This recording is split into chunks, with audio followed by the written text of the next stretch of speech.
Good morning, good morning, good morning. And it is another good morning Saturday if you are here live. And if you're tuning in later, hope you're having a great day as well. I'm back after a few weeks away on a special family holiday, but right now we're going to have another great conversation today. So put on the brakes, grab a cup of coffee, and join the conversation because it's time for Coffee Breaks with Steve.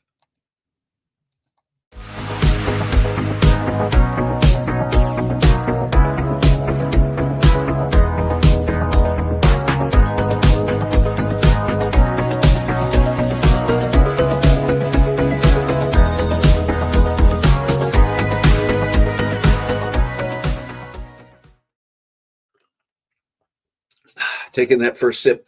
Actually, this is not my first cup of coffee, but once again, welcome to Coffee Breaks with Steve. If you are tuning in live, it is Saturday, April 20, 2024. And if you're tuning in later on, I'm not sure what date it is, but you're welcome either way. And I would want to encourage you to make sure you say hello in the chat so we know you're here. When we get into our conversation, make sure that you become part of the conversation. This is not just me, it's about all of us. We're sitting around our virtual coffee table again today. It has been a while. I see Lila is on here. It's been a while. Good morning, Lila. Carla is here. Paul, good morning. Paul and Steph are here. That's great because we're going to be having a conversation with them a little bit later. Shalane is here. Hey, your eyes are two very different colors today. Okay, well, you know, the lighting will do that sometimes.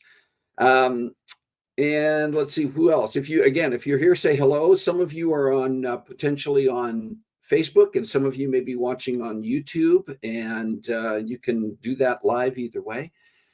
But we see more of the chat. I think we get more of the live chat here if you're on Facebook, but I'm watching both. Anyway, I'm rambling now because this is only my second cup of coffee today. Hang on.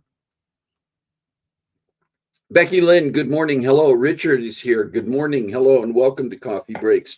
If you are here for the first time, and some of you are, do make sure you say hello to us and maybe let us know where you're signing in from and what brings you here today. And hopefully if this is your first time, hopefully it won't be the only time that you tune in to Coffee Breaks with Steve. Thank you, Shalane. Everybody drink. Yeah, we had a great time. In fact, I'm going to get into talking about, we're going to talk a little bit about the last few weeks. So we get into our sweet and savory here. It takes me a minute sometimes because the brain is still waking up. But it was really, really cool the last few weeks. As many of you know, if you were following my Facebook, that we got to take a trip. I had an opportunity to take a trip with my siblings, my two sisters and brother, and my brother-in-law. And we went to Croatia, which is where our dad was born, in Zagreb, Croatia. We spent several days in Zagreb, and then we kind of split up and did our own thing for a few days. And that Rod and Kathy, my sister and brother-in-law, went to Venice, Italy, while Carla and Scott and I went to Dubrovnik, Croatia for a few days. And those were great. And then we met back up again in Rome, Italy, spent a few days in Rome, and then flew over to the island of Sardinia in Italy and spent a couple of days there. And just beautiful country, not as many tourist sites in Sardinia, which was actually kind of a nice way to wind down our trip, because it was just taking some drives in the country, seeing some beautiful coastline and some beautiful forest and mountain areas. And it was just lovely. So I just want to, again, acknowledge that, say thank you to my siblings and to Rod for this entire experience. It was fantastic. Thank you to all of you for continuing to tune in during my absence as Carissa and Shalane took over and ran the show. A big, huge thanks to both of them. Carissa particularly for not only co-hosting, but running everything in the background while she was doing that. I know how that goes. I've done that before. And also to our great guests. We had Kristen Johnson on one week. We had Carol and Christopher on. Carissa herself was co-hosting and a guest in one of the weeks, talking about the Dimash fan club that she's very involved in. So thank you to them as well. And it's really cool to know that I can walk away and do something for a few weeks, and Coffee Breaks with Steve is in good hands. And thanks to you as well, who supported it, who continues to tune in and engage with Carissa and Shalane and their guests while this was going on. We also have several birthdays coming up this week that I want to mention. Lila Swafford. Lila is on here right now. So happy birthday, Lila, who's celebrating a birthday on the 22nd. Kathy Garlick, my sister, who I got to take this trip with, celebrating a birthday this next week as well. And happy birthday to Kathy on the 24th. It's a big one for Kathy. This is a huge one for Kathy. I think she's turning 21. So it's a big birthday. Tamara Glavin, celebrating a birthday on April 24th as well. If that last name looks familiar, she is married to my nephew, Aaron Glavin, who just celebrated a birthday last week. Jonathan Siegel has been a guest on this show before, musician, composer, arranger, working on getting his musical Space Vacation out into the public eye and in front of some producers and on stage. But happy birthday to Jonathan on the 26th. And also on the 26th, our friend Kim Baker, who has been with me and co-hosted this show in the past, and is going to be joining again in the not too distant future. So happy birthday to Kim this next week. Do you have a special day this week that I didn't have on my calendar, but you would like us to celebrate with you? You can put that in the comments in the chat right now, and we will make sure that we acknowledge you. And also, if you have a special day coming up, maybe later in the month of April. Wait, you can tell that I need another sip. Hang on. Thank you.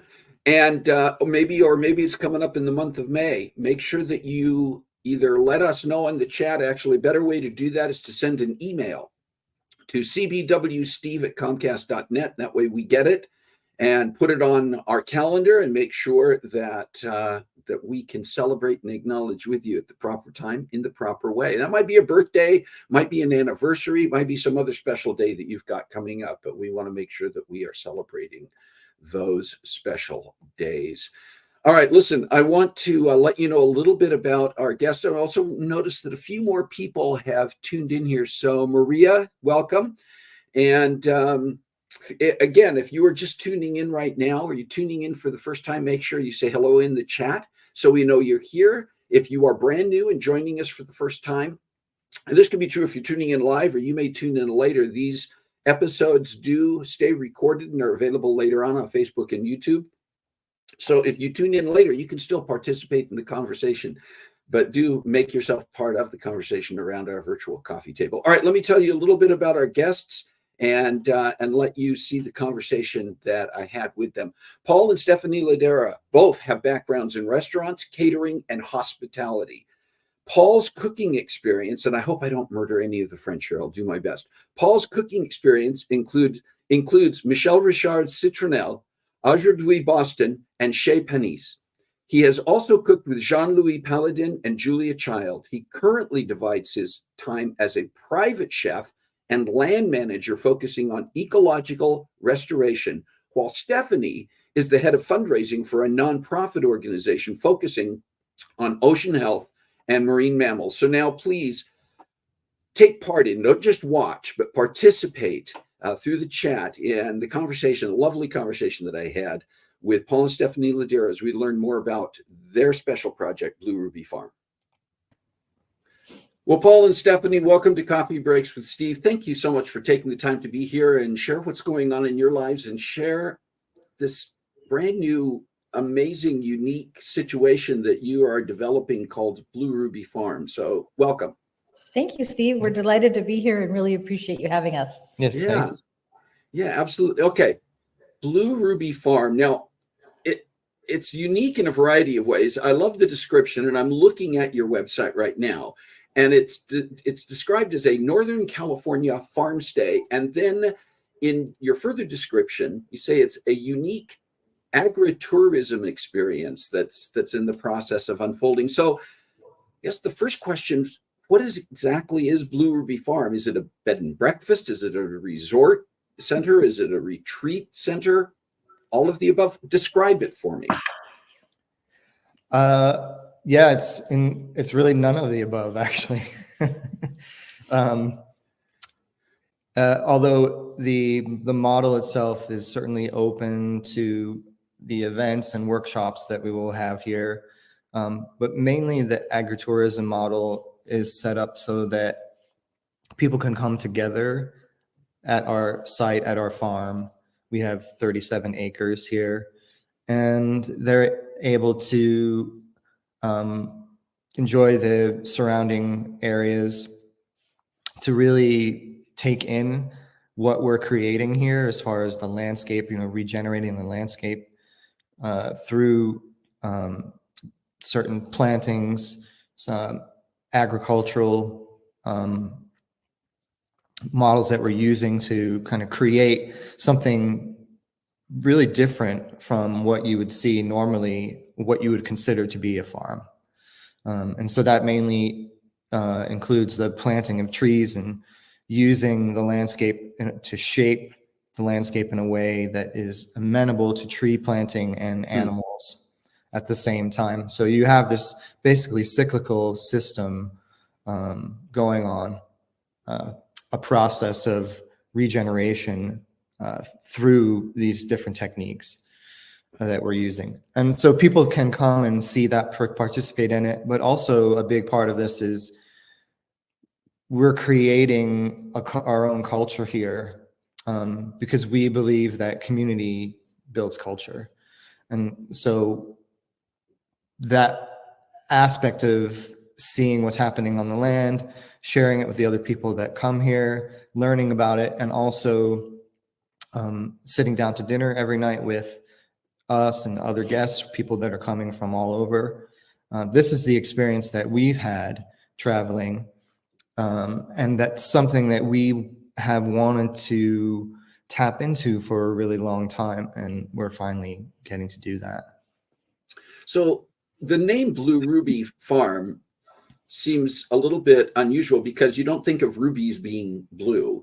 Where did the name itself come from? Oh, I'll take that one. So the property is Oak Savanna. So it's just at the base of the Sierra. It's literally in the foothills of the foothills of the Sierras. And so it's rolling oak savanna. And the majority of the oaks that we have on the property are blue oaks, although there's quite a few varieties here. But we also had a beloved dog named Ruby that we had for 18 years. And she was just our heart. And we loved the idea of putting those two things together and giving that tribute to her while also acknowledging the beauty of the blue oaks on this property. You were talking about where you're situated, and if for people who kind of have a sense of the geography of California, you would be kind of describe it in general. You're north of Sacramento and kind of in between highways going out toward Tahoe and 99 going north and south out there. I mean, you're kind of in that area that becomes very rural, agricultural, just like you said, right at the edge of the Sierra Mountains and the forests there. Well, it's an interesting area because it's highly agricultural around Sacramento. So if you go north to Sacramento from the Bay Area, and then you go sort of east from Sacramento, north and east from Sacramento, we're right off of Highway 20, which a lot of people are familiar with because it's sort of the thoroughfare that takes you from Marysville over to Grass Valley and Nevada City. Yeah. And we're equidistant between Marysville and Grass Valley. So, you're in an area where there's a lot to do with the Yuba River, the wild and scenic Yuba River. There's tons of hiking around here. There's multiple recreational lakes, bird watching. What kind of wildlife is around you there? Well, we have resident beavers. First of all, we have a huge beaver den in the middle of our lake. And we can see it if we walk down to one part of our lake.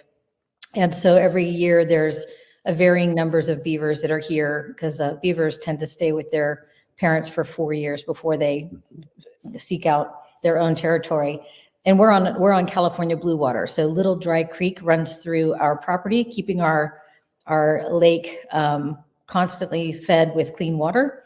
And so we have had river otters that are very excited to be here because we have a huge bass in our lake. And then we also have, what are those? The egrets, we've got foxes, we've got raccoons, possums, coyotes, mountain lions. We've had a few bears come through here, even though we haven't actually seen those yet. We've seen their poop. And I'm forgetting. Oh, and we have, what are those other, bobcats. We have bobcats, yeah. And deer, of course. We've captured all of that on our wildlife cam, and you can see some pictures of that on our website. Oh, that is so cool.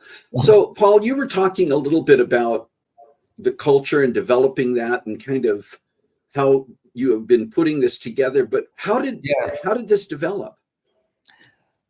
Yeah, it's been a really long road to get here. You want to talk about the Italy trip? Yeah, but even before that, I think, so I was working, we were both catering in the early 2000s. We helped start one of the first organic catering company in the Bay Area. And one of the people that was running that company had worked at Chez Panisse. And so I ended up getting some part-time work there. And I was always interested in gardening and things like that. But I went to start visiting some of the farms that were supplying Chez Panisse with vegetables. And I was learning these different ways of farming. One of the farmers I mentored with was one of the founders of the organic movement. And that really influenced how I thought about food and actually really influenced how I thought about taste, because I was cooking on the East Coast really for that early part of my career. And then I came to the West Coast, and all of a sudden I was kind of thrust into this really agriculturally focused, farm focused type of food, which the flavors were just so much brighter. There was so much more aliveness, right, when you get this really fresh produce and meats. And so I was very drawn to that. And we had also, we were traveling, kind of learning our way around California at the time, and seeing different places that were like more spread out, where you could rent a cabin, large tracts of land, there were grazing animals. I think that place was called Sheepdung Estates, right, in Mendocino County. Sheepdung. Yeah. So we started thinking about, well, what if someday, you know, we had our own piece of land and we had little cabins and people could come rent them.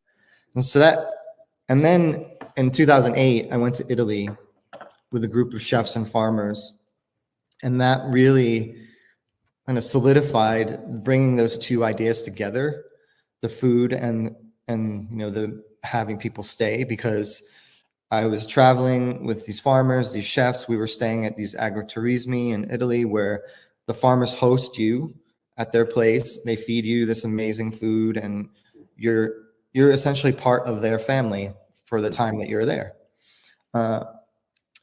And we're, you know, you're in Italy, of course, so we're there during the fall. They're pressing fresh olive oil, and the wine harvest the grape harvest is happening. So all these incredible things are happening at one time. And Plus antique fruit. yeah, trees. we were just tasting food. That a big part of that tour was we were at farms that were preserving really rare grains and fruits, like that were in danger of disappearing. And so the flavor profiles of those things for someone who is a professional cook, it's just unlike anything you've ever had. And again, so it kind of comes back to that flavor coming out of culture, right? The development of that culture. And so that was really the crux of it. And I came back here and I was like, boy, you know, I wonder if we could do an agriturismo style model, something like that here in California.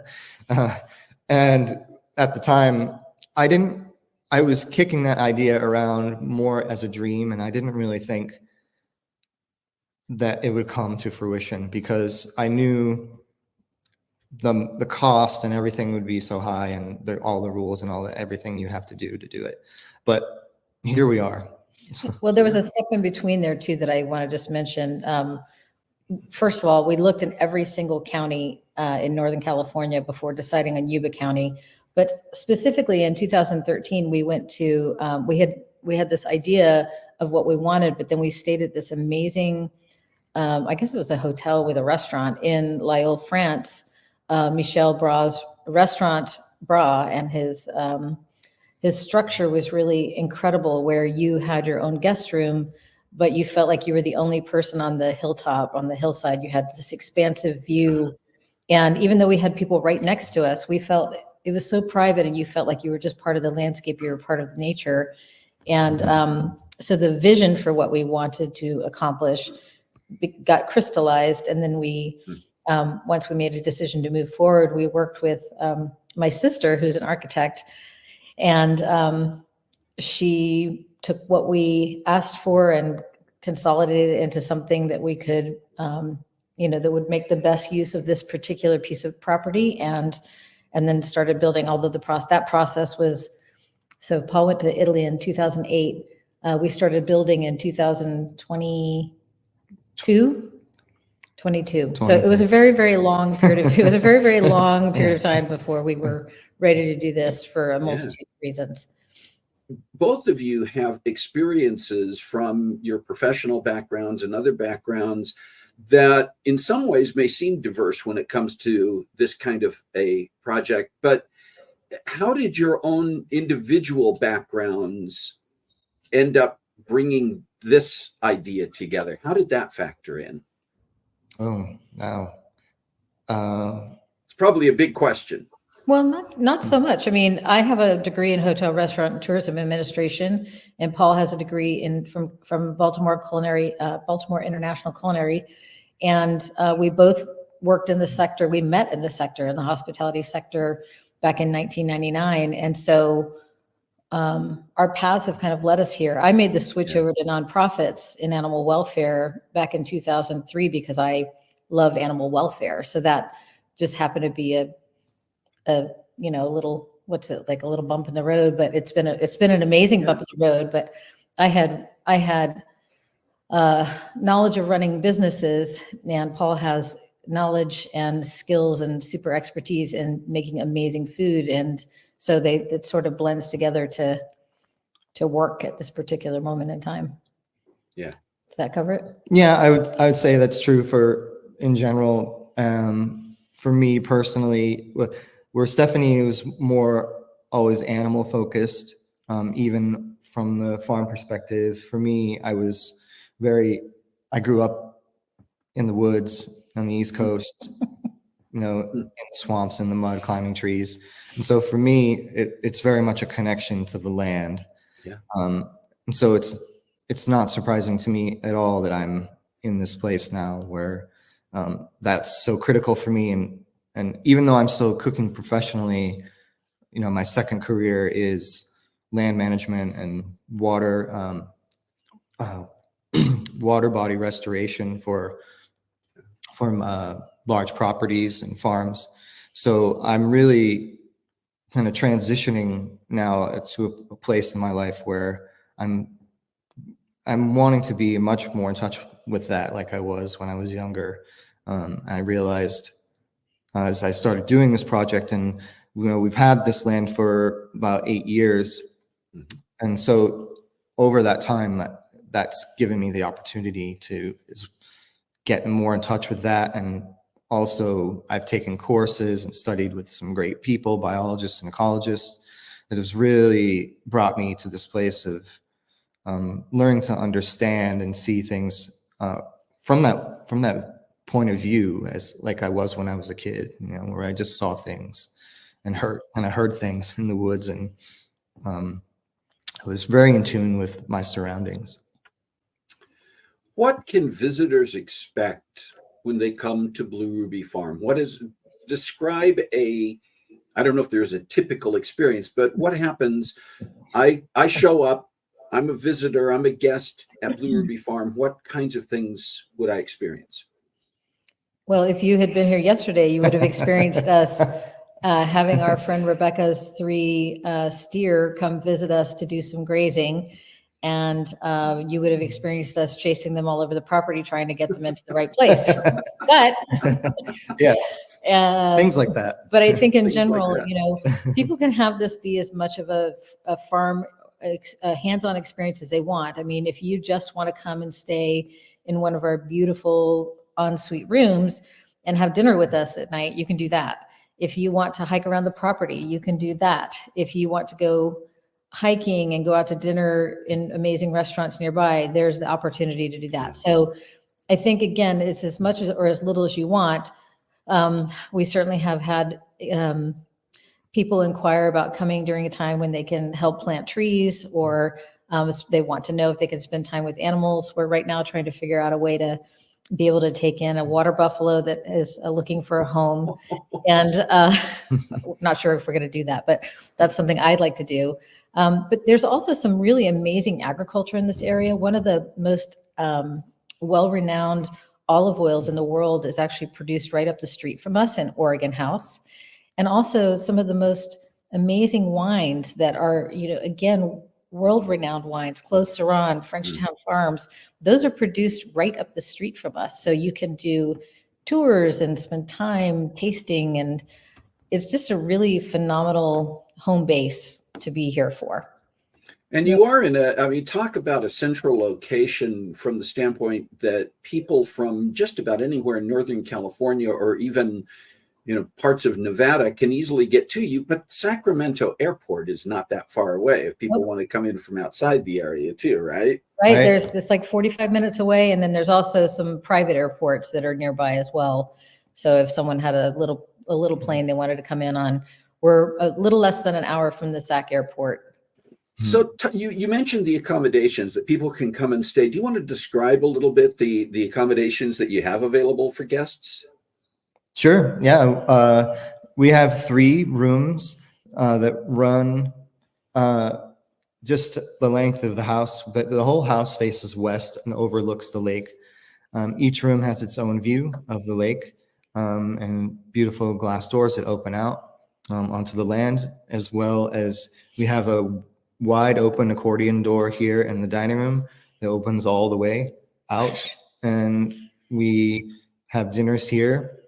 Now we have 1 king room, right, with a king bed, and 2 queen rooms, so we can accommodate 6 guests right now, potentially a couple of extra guests in the king room because we have a loft, a little that you can climb up into, which might be okay for younger people. maybe Not us. Maybe not some Yeah. people our age. It's a little more Right. difficult, but yeah, and we're keeping it pretty simple right now. We'll probably introduce some other modes of accommodation or types of accommodation later on. We're talking about an earth house. But right now, cool. we're just starting with that and wanting to give people the experience of, like Stephanie said, just being here. Really, Blue Ruby is about being able to leave behind the distractions that we're constantly flooded with. And a big part of this is, for us, is many of the people that we've worked with over the years, and especially more recently, people are so stressed, right? And they have a hard time disconnecting. And so Blue Ruby is really very much about creating a place for people to disconnect and reconnect with the things that are essential. So being out amongst the trees, the animals, reconnecting with yourself. We'll have retreats that address things like that, and being able to create that space for people. The people who've come to stay with us so far have, I think, lofty goals of doing a bunch of stuff, but when they get here, they just want to be here, which is something that when we first when we were first experiencing sheep dung estates a long time ago, one of the things that I loved about it was that you could go there and not have to leave, and you could rest and regenerate and get exercise and be out in nature. You didn't actually have to even leave the property. And I think you have a similar vibe here. But if you are someone who can't sit still and you do have trouble not doing things, there's plenty to do. Plenty to do. You talked about, some additional things that you hope to have happen in the future. What projects right now are in the works or coming up that are going to continue to impact what people can find at Blue Ruby Farm? We're working on the animal thing first here, which was not something that was planned so much. It just came about through a friend that has these water buffalo. We're really thinking about incorporating that because for us, it's about being able to offer almost really a therapeutic option for people, because people love to come and commune with the water buffaloes. Are very gentle animals. And this particular one of the bulls that we're looking into taking will actually lie down on the ground and let you pet him and cuddle him, hug him, lie down. Wow. Yeah, it's very unusual. And so I think that's something that we're really trying to figure out, logistically, how we can manage that. Outside of that, a lot of energy is going into right now transforming the landscape. And so some of the videos that I post on Instagram right now are showing terraces that I've formed on the hillsides. I've planted trees and some other annual crops and vegetables, and how we're creating that system. And then how we will create small water bodies within that system to move water throughout the land. Our version of farming here is not really like one would see when you drive through Sacramento Valley, right? You just see all these plowed fields. For us, and for me, farming is, I'm really lazy farmer. My idea of farming is like throwing seeds out, I'm assessing the conditions, like for what would probably do well, and then throwing seeds out in those areas and seeing what happens. So I know enough about farming yeah, I'm not lazy, but I am trying to basically create a model where I can just harvest food like in a wild way that's just going to grow, and whatever grows on its own is what's meant to grow. And I'm certainly going to make space and things for like tomatoes, cultivate to do those types of things. But I'm not interested in working super hard to create conditions to grow all these types of different vegetables, because I just feel like food is really readily available in other ways. And so there's also some really good food that's being grown here already. And so now that we've gotten to know the community, for a while we were coming up pretty much every weekend before we started building, just to experience how water moves on the land, what the seasons feel like, how different they are. And while we were here coming up on the weekends and camping in what we call our meth trailer, which was a trailer we bought for a couple $1,000 that I'm pretty sure had black mold in it. It was right out of Breaking Bad. It was totally right out of Breaking Bad. But we, while we were here on the weekends, we made it a point to get to know our neighbors and to start to become part of the community. And so through that process, I mean, we had no idea such amazing food was being grown here. Some of the most incredible cherries that we've ever tasted came from the next town up. They had bricks that was off the chart. It was just, so I think it's really interesting to think about, what do we have to contribute to the community versus what can we use from the community to help to drive the local economy here and the local food culture here through those that are around us growing amazing food and bringing wonderful culture to this area. Yeah. So the overall project and mission really here is, as I said, community builds culture. It's a regenerative tourism. So because we are in tune and in touch with all of the people around us that are creating the culture here, and part of the experience of coming here is experiencing that and supporting it. And I think for us, that's what we really see as the future of tourism and agritourism. It's that it supports whole communities, even communities like ours that really fly under the radar. They're not like Sonoma or Napa where people are, flocking there to do all these things. So we're going to share your website, but if you'd like to just say out loud where people can find you, the name of the website, and how people can follow up to get in contact with you to get more information or to book a visit to Blue Ruby Farm. Yeah, thanks for asking that. So our website is bluerubyfarm.com. Pretty straightforward to remember. And if you forget the name of the farm, you can type in Northern California Agritourism or Northern California Farm Stay, and you typically will find us. So you can go on our website to book a room. And if you need to call us, you can call 510-282-1584. Stephanie and Paul, thank you so much for taking the time to join us on Coffee Breaks with Steve. And we're going to look forward to seeing how things continue to develop at Blue Ruby Farm. Thanks so much, Steve. We loved talking to you. It's great to see you again. Yeah, thanks for having us. All right. My conversation with Paul and Stephanie Ladeira as they said at the outset, it's not a retreat center. It's not a bed and breakfast. It's not any of the typical descriptions or definitions. And yet I think it's kind of all of those. You could make it whatever you want. And I'm so appreciative of the unique characteristics of this. I really encourage you to go to the website. Tried to put it up here, and we were having an issue with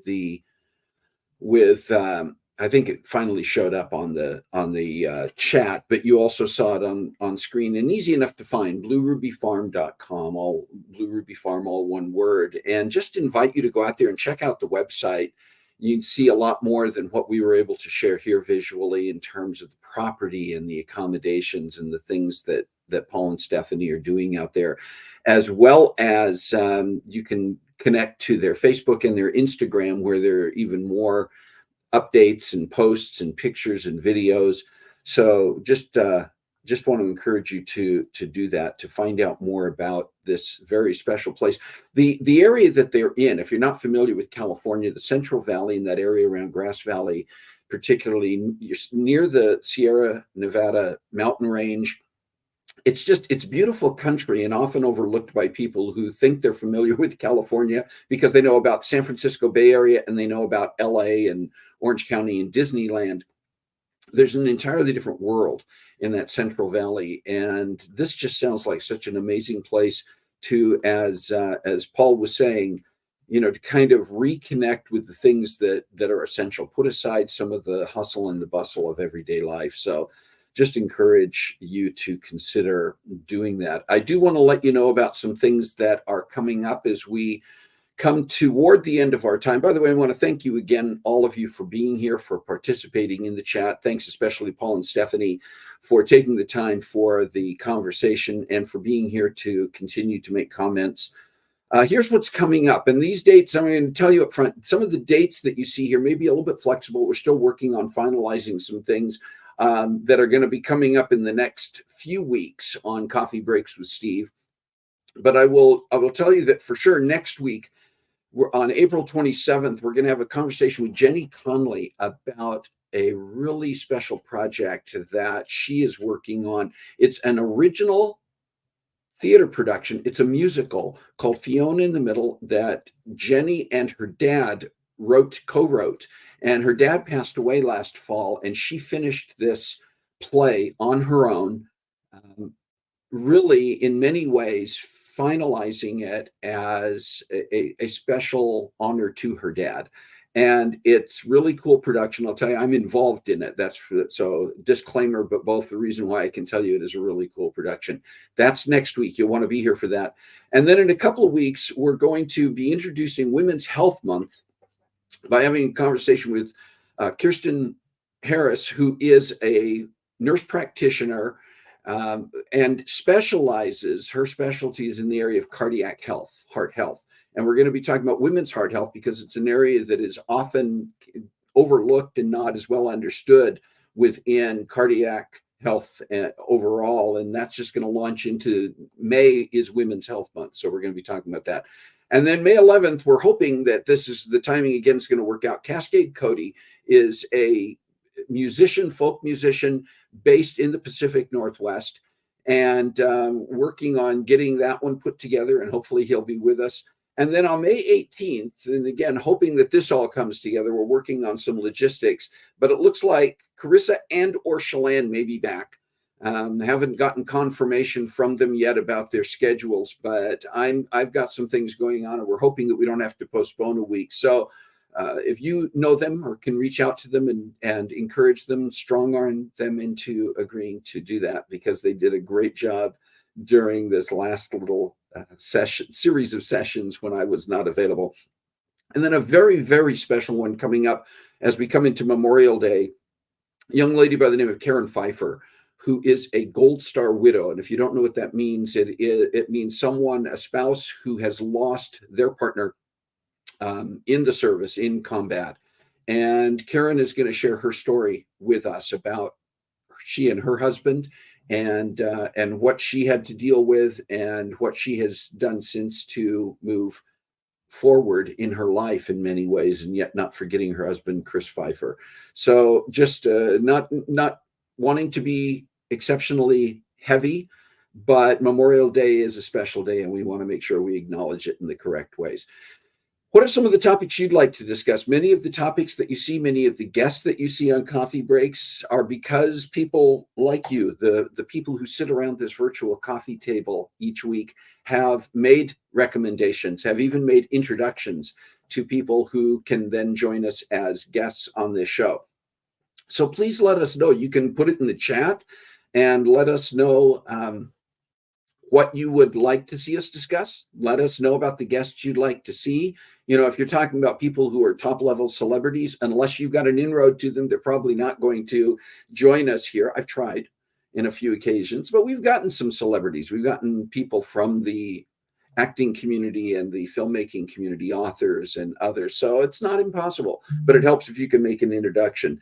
And then I would just also like to encourage you to, if you're not already subscribed to our our YouTube channel, can you please do that? We appear on both Facebook and YouTube at the same time for our live conversations, but also they record on both of those platforms. And we're trying to build the YouTube side very specifically. We really want to expand to get enough subscribers and enough followers on there that we can start really getting this. It pushes the algorithm on YouTube. The more people who are subscribed, the more people who are watching, viewing the videos, liking them, and share it with others. Let other people know the link to get to it. It's very simple.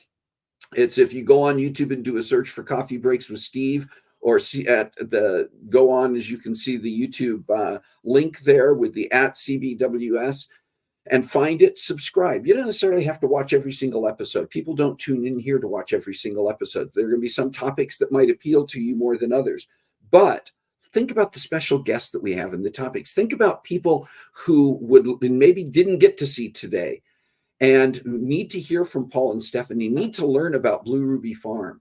And that may be the very thing that they and their families are looking for right now. Let's get the subscriptions out there on YouTube. Yes, I'm making a push for that. We want to try to get to the point where by the end of this year, by the end of this calendar year, we have 500 plus subscribers to our YouTube channel. And you can help. Subscribe if you're not already a subscriber.